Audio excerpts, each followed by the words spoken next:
Сәлем. Бұл 18 мың ғаламтор каналы. Бұл каналда мен мистикалық, құпиялы және қорқынышты оқиғаларды айтатыным сіздерге белгілі. Бірақ күнделікті өмірде менде жан түршігерлік жағдайға тап болатынымды кім білген? Бүгінгі видеода осы оқиғамен бөлісетін боламын. Шамамен кеш батқанда үйде жатып демалып, YouTube каналыма кіріп, қаралым белсенділік қалай болып жатқанын көріп отырған болатынмын.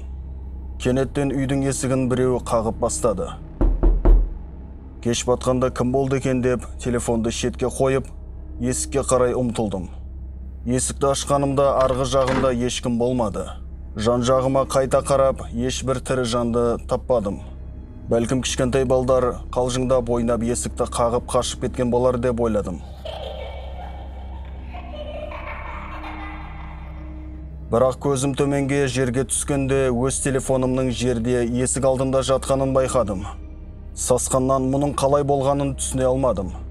Өйткені мен ұялы телефонымды үйде қалдырып кеткен болатынмын. Мүмкін менің емес, басқа біреудің байқаусызда түсіріп алған телефоны болар дегенде ой келді. Алайда телефонды қолыма алғанда, ол расында да менің телефоным екені анық болды. Есікті жауып үйге кіріп бағана телефонымды қойып кеткен жерге қараған кезімде, онда ол жоқ болды. Бір түрлі түсініксіз жағдайдан шошып, денем тітіркеніп кетті. Бірақ ең қорқыныштысы, қолымдағы телефонымды ашып қарағанда, ондағы көріністен тілім байланып, орнымнан қозғала алмай қалдым. Қарасам,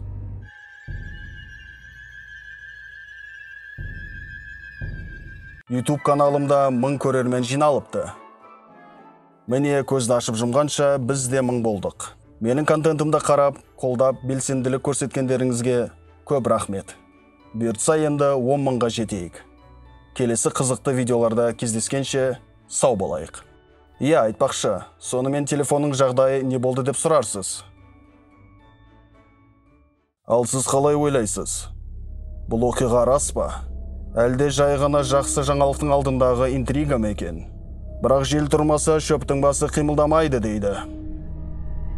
Жоқ әлде...